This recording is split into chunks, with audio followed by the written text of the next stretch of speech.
오늘날 우리는 식사하기 전이나 어떠한 일을 하기에 앞서서 손을 씻는 것이 너무나 당연한 일이 되어 있습니다. 하지만 19세기까지만 해도 손을 씻는 것에 대한 중요성을 잘 인식하지 못하였습니다. 세균이나 바이러스 같은 미생물에 의해서 질병이 발생한다는 사실을 그 당시에는 몰랐었기 때문입니다. 하지만 이러한 19세기에 손 씻기의 중요성을 강조했던 한 인물이 있습니다. 그는 바로 헝가리 출신의 산부인과 의사 이그나스 제멜바이스입니다. 1846년 오스트리아 빈 종합병원의 산부인과 의사로 일했던 이그나스 제멜바이스는 집에서 분만할 때보다 병원에서 분만할 때에 산모의 산용열이 많이 발생하는 현상을 발견했습니다. 그리고 이것을 보고 주의 깊게 연구하기 시작했습니다. 산용열이라는 것은 출산 후에 산모가 감염에 의해서 섭씨 38도 이상의 고열을 내는 질환입니다. 흔히 우리는 이것을 산욕 폐혈증이라고 부릅니다. 특히 19세기 초에는 유럽에서 병원에서 출산하는 산모 중에 25%에서 30%가량이 이러한 산용열로 목숨을 잃었었다라고 합니다. 1847년 초에 제멜바이스는 산용열 발생에 매우 중요한 단서를 발견했습니다. 그의 친한 친구인 콜레츠카라는 의사가 시체를 부검하던 도중에 한 의대생의 실수로 수술용 메스에 찔리는 일을 당하게 되었습니다. 얼마 후 이 친구는 폐혈증으로 사망하게 되었습니다. 제멜바이스는 친구인 콜레츠카의 시신을 부검했던 결과를 보며 산용열로 사망한 산모의 그러한 부검 결과와 아주 유사하다는 것을 발견하게 되었습니다. 당시의 의사들은 시체를 부검하다가 분만실에 들어가기도 하고 또 환자들을 진료하기도 했었습니다. 그 당시 사람들은 세균에 대한 이해가 없었으며 청결에 대한 의식도 없었기 때문이었습니다. 그래서 시체에 피가 묻었던 그 손으로 산모의 몸에서 아기를 받아내는 일들을 행했던 것이었습니다. 제멜바이스는 시체에서 나온 어떠한 독성 물질이 의사의 손을 거쳐서 산모에게 전염되고 그것이 산용열을 일으킨다라고 추리했습니다.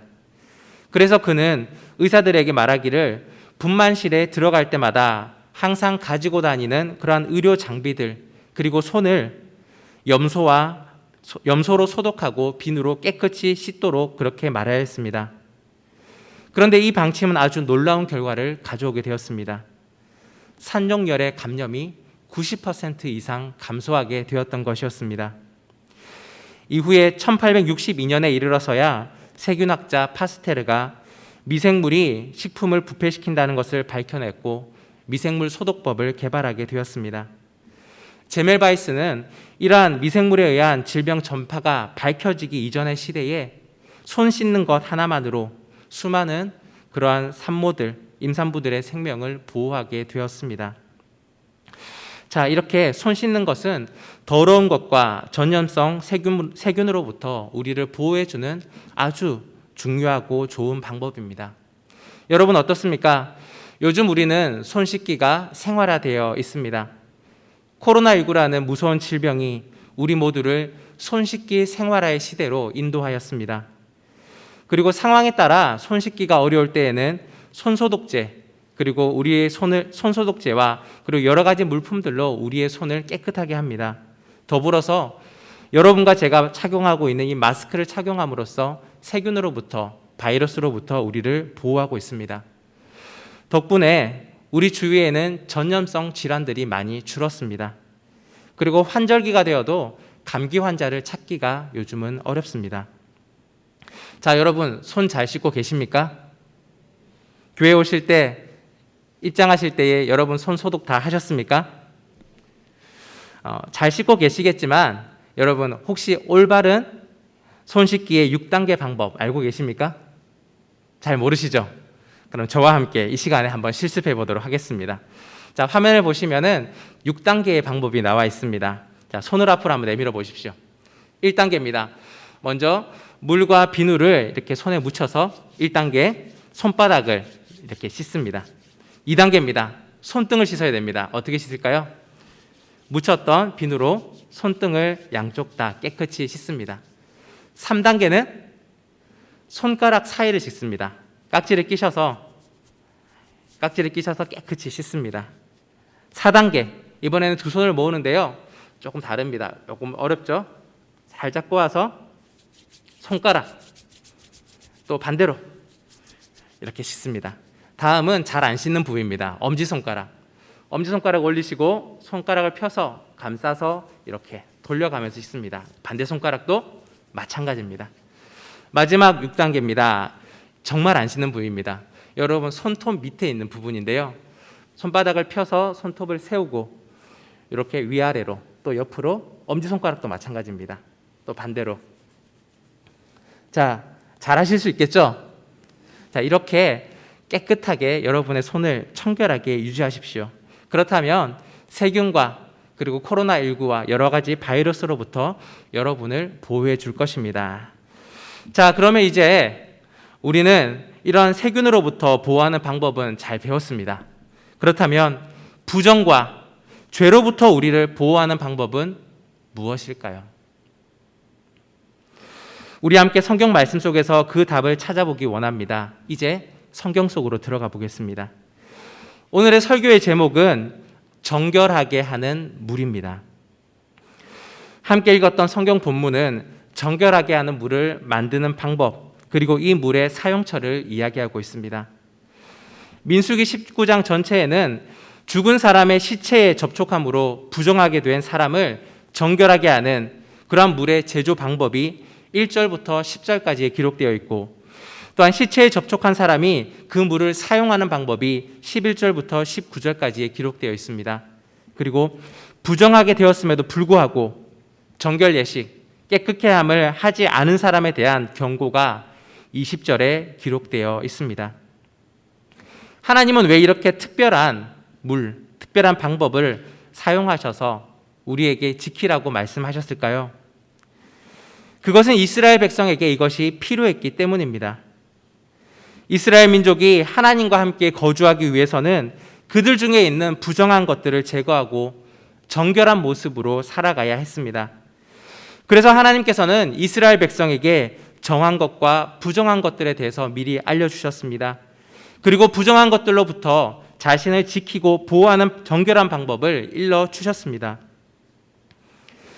민수기 14장에는 가데스 바네아에 있었던 사건들을 기록하고 있습니다.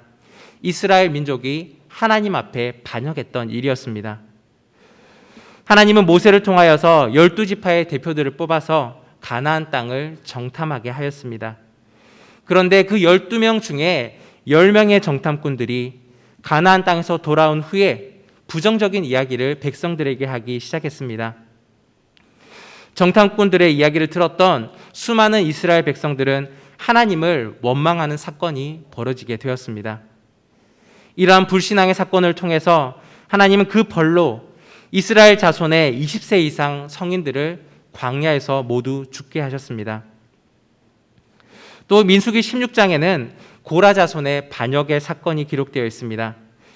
레위 지파의 일부였던 고라와 다단과 아비람과 온이 서로 연합하여서 하나님께서 세우신 모세의 권위를 거부하였고 스스로 이스라엘의 지도자가 되려고 하였습니다. 하나님께서는 이들의 오만함과 하나님의 명령을 거스리는 반역에 진노하셨습니다. 반역에 참여하였던 사람들은 모두 멸하시게 되었습니다. 또 이 사건으로 인하여서 백성들이 모세와 아론을 원망하게 되었고 이스라엘 지역에는 이스라엘 진영 안에 연병이 돌게 되었습니다. 이로 인하여서 여러 사람이 죽게 되는 일이 발생하였습니다. 이 시기에 이스라엘 진영 안에는 죄악에 대한 징계로 죽었던 많은 시체들이 있었고 사람들은 이 시체들을 옮겨서 매장하는 일들을 행해야 했습니다. 그런데 하나님이 주신 율법에는 시체를 가까이 하여 만진 자는 부정하다라고 기록되어 있습니다. 부정한 사람은 진영 안에 들어올 수가 없었습니다. 특별히 하나님이 계신 그 하나님의 거처 성막에는 가까이 갈 수가 없었습니다. 어쩔 수 없이 죽은 사람의 시체를 옮겨서 장사하면서 그 시체를 만졌던 사람들은 부정해서 깨끗하게 되는 방법들이 필요했습니다. 그렇기 때문에 하나님께서는 오늘 우리가 읽었던 본문 말씀에 정결하게 하는 물을 만들 것을 명령하셨습니다. 이 정결하게 하는 물을 제조하는 방법은 이렇습니다. 첫 번째, 아무런 결격 사유가 없는 붉은 암송아지를 백성들이 끌고 오게 합니다.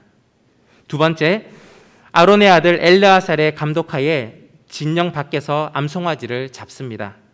세 번째, 엘르아살은 암송아지의 피를 회막 앞에 7번 뿌리고, 네 번째, 잡은 암송아지를 백향목, 우슬초, 홍색실과 함께 태웁니다. 그리고 다섯 번째, 그렇게 해서 만들어진 암송아지의 재를 진영 밖에 보관하여 필요할 때마다 물에 타서 잿물로 만들어서 사용하게 하셨습니다. 정결하게 하는 물은 말하자면 잿물이었습니다. 여러분, 잿물이 무엇인지 아십니까? 잿물이 어떠한 역할을 하는지는 나이가 어느 정도 있으신 어르신들은 잘 알고 계실 것이라 생각합니다. 아마도 이전에 이 잿물을 직접 만들어서 사용해 보신 경험들도 있으실 것입니다. 잿물은 예전에 세탁용 세제가 개발되기 이전 빨래에 표백을 하는 용도로 사용했던 것이었습니다. 나무를 태운 재에 물을 타서 침전시킵니다. 그리고 검은 재와 부유물을 거르고 가라앉혀서 위에 뜨는 액체만을 채취하면 잿물이 완성되는 것입니다. 이 재를 물에 녹이면 물과 결합하여서 강한 알칼리성의 성질을 가지게 되는데, 이 알칼리성의 성질이 단백질 결합을 분해시킵니다. 결국 단백질을 잘 녹이게 되는 것입니다. 그래서 세탁할 때에 이 잿물을 사용하면 동물성 기름기와 찌근때를 깨끗이 빼주는 그러한 효과를 얻을 수가 있습니다. 하나님께서 정결하게 하는 이 예식에 잿물을 사용하신 이유가 있습니다. 하나님께서 정결하게 하는 물을 주신 이유 첫 번째입니다. 사람의 육체적 건강을 위해서입니다. 사람의 육체적 건강을 위해서입니다. 앞서 말씀드린 것처럼 이 말씀을 주신 시기에는 많은 사람들이 죽는 일들이 발생했습니다. 그 중에는 연병으로 죽었던 사람들이 아주 많이 있었습니다. 연병이 무엇입니까? 세균성 전염병을 말하는 것입니다. 세균은 동물성 단백질로 구성되어 있습니다. 잿물과 같이 알칼리성 물질이 이 동물성 단백질을 분해시키고 세균의 증식을 막는 것입니다. 연병에 걸려 있는 사람은, 그리고 연병에 죽은 사람은 그 몸이 세균으로 잠식당해 있었을 것입니다.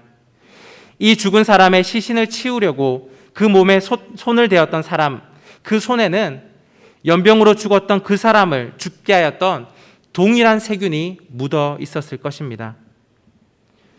그리고 그 손을 가지고 음식을 먹는다거나 또한 여러 물품을 만진다면 여러 사람에게 그것을 전염시킬 수 있고 자신도 이 연병에 걸려서 죽을 확률이 아주 높았을 것입니다. 하나님께서는 시체를 만진 그 사람의 손에 있는 그 세균, 병균들로부터 사람의 육체를 보호하는 방법으로 이 정결하게 하는 물, 알칼리성의 잿물을 사용하게 하셨던 것입니다. 이 잿물을 진영 밖에 두어서 부정하게 되었던 사람들, 또 세균으로 오염된 사람들의 손과 몸을 씻고, 그리고 정결하게 된 이후에 이스라엘 회중, 사람들이 있는 곳으로 들어오게 하셨습니다. 이러한 방법으로 하나님은 진영 안에 있는 많은 사람들을 전염병으로부터 안전하게 지켜주시고 보호해 주셨던 것입니다. 세균학이나 보건학이 발달하기 이전의 시기에 하나님은 이 정결하게 하는 물로써 그분의 백성을 보호하셨습니다. 하나님께서 정결하게 하는 물을 주신 이유 두 번째입니다. 사람의 영적 거룩함을 위해서입니다. 사람의 영적 거룩함을 위해서입니다. 하나님 앞에서 부정함을 씻어서 거룩하게 하는 방법, 그것은 의식적인 행위로 이 잿물을 사용하면 되는 것이었습니다. 죄로 죽을 수밖에 없었던 인간의 죄가를 하나님께서 씻어주시는 그러한 의미를 담고 있습니다. 모든 사람이 죄를 범하였음에 하나님의 영광에 이르지 못하였더니 죄의 싹은 사망이다 라고 성경은 기록하고 있습니다. 하나님 앞에 범죄한 모든 사람은 죽었습니다. 이 죄라는 것은 전념성이 아주 강합니다. 죄의 자리에 가까이 한 사람도 죄에 쉽게 오염이 될 수가 있는 것입니다. 죄로 인한 죽음에서 묻어온 전념성이 강한 죄를 의식적인 행위로 깨끗하게 하는 것, 이것이 바로 정결하게 하는 물입니다. 하나님은 죄로 인하여서 부정하게 된 우리의 영혼을 정결하게 하는 의식을 거침으로 깨끗하게 거룩하게 만들어 주신 것입니다. 죄인이라고 버리시는 것이 아니라 그 죄를 씻어서 정하게 만드시는 방법을 우리에게 마련해 주신 것입니다. 이러한 정결하게 하는 이 물의 사용 방법은 사람에게만 한정되어 있는 것이 아니었습니다. 그 활용 방법은 이렇습니다. 민수기 19장 18절에 기록된 내용입니다. 정결한 자가 우슬초를 가져다가 그 물을 찍어 장막과 그 모든 기구와 거기 있는 사람들에게 뿌리고 또 뼈나 죽임을 당한 자나 시체나 무덤을 만진 자에게 뿌리되. 아멘. 먼저 자신을 정결하게 한 사람이 우슬초에 잿물을 머금게 합니다. 그리고 부정하고 오염된 사람과 그리고 집이나 그릇이나 각종 기구까지 모든 부정한 것에 이 물을 뿌려서 정결하게 하는 것입니다. 하나님은 이렇게 정결함을 회복할 수 있는 방법을 마련해 두신 것이었습니다. 이렇게 많은 배려를 주셨습니다. 그러나 하나님의 말씀을 등한시하고 부정을 씻지 않는 사람들이 있었습니다. 그러한 사람들을 향하여서는 아주 강력한 경고의 말씀을 주십니다. 20절 말씀입니다. 사람이 부정하고도 자신을 정결하게 하지 아니하면 여호와의 성소를 더럽힘이니 그러므로 회중 가운데서 끊어질 것이니라. 그는 정결하게 하는 물로 뿌림을 받지 아니하였은즉 부정하니라. 아멘. 하나님은 부정한 가운데 정결하게 하는 예식을 행하지 않은 사람, 그러한 사람을 향하여서 무엇이라 말씀하시느냐? 회중 가운데서 끊어질 것이라 말씀하십니다. 다시 말하자면 죽을 것이다 라고 경고하시는 것입니다. 부정한 사람이 거룩하신 하나님 앞에 서면 죽을 수밖에 없습니다. 그것은 마치 빛 앞에 어두움이 흔적도 없이 사라지는 것과 마찬가지의 이치입니다. 이스라엘의 진영 가운데에는 무엇이 있습니까? 바로 하나님이 거하시는 처소, 성소가 있습니다. 거룩하지 않은 것, 죄와 부정함은 하나님의 임재, 하나님의 거처와 함께할 수가 없습니다. 거룩하신 하나님 앞에 부정한 사람이 서게 된다면 그 사람은 그 즉시 죽음을 당할 수밖에 없을 것입니다.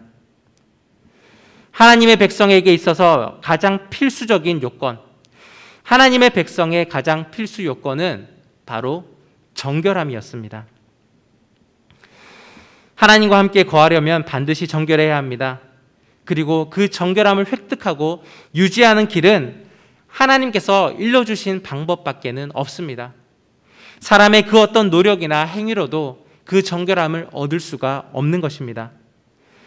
오늘 성경 본문에서 하나님이 주신 정결의 방법 중 하나는 바로 정결하게 하는 물이었습니다. 바로 정결하게 하는 잿물이었습니다. 이제 우리는 이 정결하게 하는 물의 의미와 용도를 알고 또한 그 속에 담겨있는 하나님의 사랑을 알게 되었습니다. 그렇다면 이제 우리도 이 잿물을 사용해야 되지 않겠습니까? 하지만 우리는 오늘 이 민수기 19장에 기록되어 있는 이 정결하게 하는 물을 사용하고 있지 않습니다. 심지어는 여기 앉은 분들 중에는 이 잿물에 대하여서, 이 정결하게 하는 물에 대하여서 처음 들어보시는 분들도 계실 것이라 생각합니다. 왜 지금 우리는 이 정결하게 하는 물을 사용하지 않을까요? 그것은 이것보다 더 나은 씻음의 방법들이 우리에게 있기 때문입니다. 우리는 육체적인 건강과 청결을 위해서 이 잿물을 사용하지 않습니다. 가정에서 사용하는 비누, 이것이 이 잿물보다 훨씬 더 뛰어난 효과를 가지고 있습니다. 그뿐만이 아닙니다. 우리 시대에는 우리가 직접 시체에 손을 대거나 또한 시신을 만지는 일이 거의 없습니다. 이미 병원이나 장례식장에서 모든 것들을 해결해 주기 때문입니다. 우리는 더 이상 육체적인 건강을 위해서, 정결함을 위해서 이 잿물을 사용할 필요가 없습니다. 그렇다면 한 가지가 더 남아있죠. 영적인 거룩함, 영적인 정결함을 위해서 우리는 이 잿물을 사용해야 할까요? 현재로서는 우리는 이 잿물을 사용하지 않습니다. 이유는 동일합니다. 잿물과는 비교할 수 없는 완전한 정결의 방법이, 그러한 우리의 영혼, 우리의 영적 거룩함을 회복할 방법이 우리에게 있기 때문입니다. 구약시대의 정결 예식과는 전혀 다른 방법, 새로운 방법이 이미 우리에게 주어졌습니다. 그 방법은 바로 예수 그리스도이십니다. 예수님께서 모든 죄인을 대신하여서 십자가에 달려 돌아가셨습니다. 그리고 그 십자가에서 흘리신 그 보혈의 피는 잿물과는 비교할 수 없는 완전한 정결하게 하는 물이 되셨습니다. 오늘 구약 성경에서는 흠 없는 붉은 암송아지를 잡았다면, 신약에서는 아무 흠이 없는 하나님의 아들이, 아무 죄가 없으신 예수 그리스도 자신께서 자신의 몸을 희생하셔서 온 인류와 세상의 모든 죄를 씻어 주셨습니다. 이 완전한 정결함은 예수 그리스도의 피로만 가능한 것입니다. 우리에게는 이 세상 모든 것을 씻기신 예수 그리스도의 보혈이 있습니다.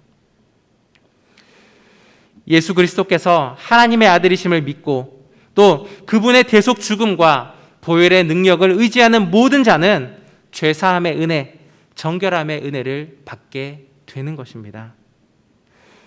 하나님은 범죄한 사람을 미워하지 않습니다. 범죄하고도 그것을 회개하지 아니한 자를 미워하십니다.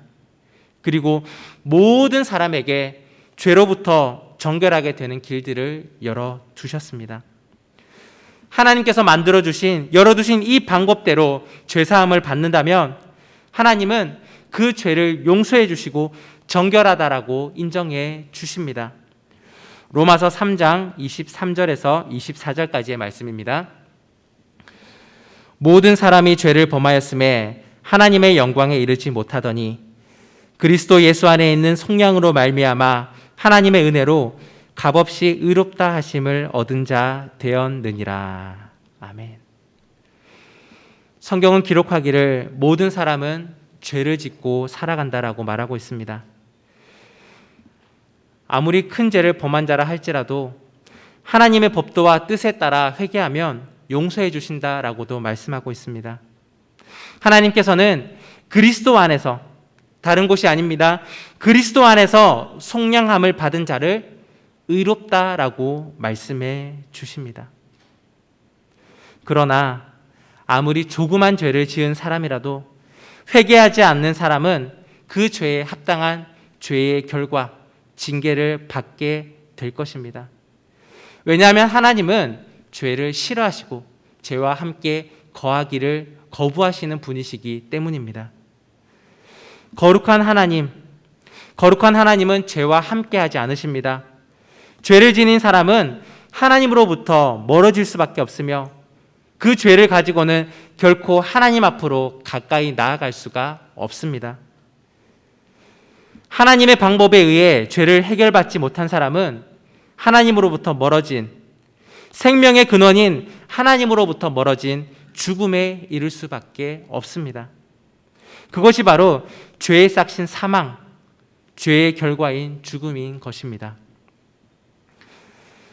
광야 생활 중에 이스라엘 백성은 하나님의 심판으로 인해 시체가 가득한 그러한 상황을 겪게 되었고, 또한 시체들을 만질 수밖에 없는 그러한 부정한 현실에 처할 수밖에 없었습니다.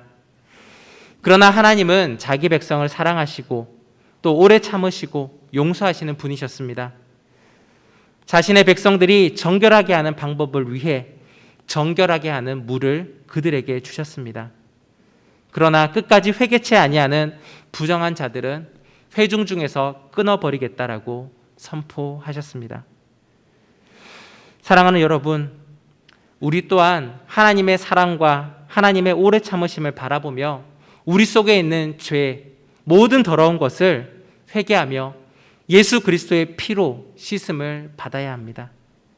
그리함으로 하나님의 무서운 진노, 심판을 피해야 할 것입니다. 하나님 앞에는 구원도 있지만 심판도 있습니다. 어떠한 길을 선택하느냐는 바로 우리의 몫에 달려 있습니다. 죄를 끝까지 부둥켜 안고 심판의 길로 떨어질 것인가? 그 죄를 모두 씻어내고 하나님께로 나아갈 것인가? 우리는 결단해야 할 것입니다. 사랑하는 여러분, 우리는 설교 시작과 함께 올바른 손 씻기 방법을 함께 연습했습니다. 또한 우리는 민수기 19장의 말씀을 통하여 정결케 하는 물로써 부정함을 씻는 방법을 살펴보았습니다. 그리고 무엇보다도 모든 부정함과 모든 죄를 씻어주시는 예수 그리스도의 피에 대한 은혜를 함께 나누었습니다. 단순히 아는 것은 아무런 의미가 없습니다. 실제로 행동에 옮기는 것이 중요합니다. 여러분이 가지고 있는 죄와 부정함과 그 모든 것들을 이제 이 시간 하나님 앞에 내려놓고 하나님의 우리를 위하여 준비해 주신 예수 그리스도의 보혈의 피, 정결하게 하는 물로 씻음 받으시기 바랍니다. 그리함으로 영원하신 하나님, 그 생명의 하나님께 더욱더 가까이 갈 수 있는 저와 여러분이 되기를 간절히 바랍니다. 우리 시간 함께 주신 말씀 묵상하며 기도하기 원합니다. 이제 구약의 정결하게 하는 물과 또한 우리에게 주신 예수 그리스도의 피의 의미를 깨닫게 되었습니다.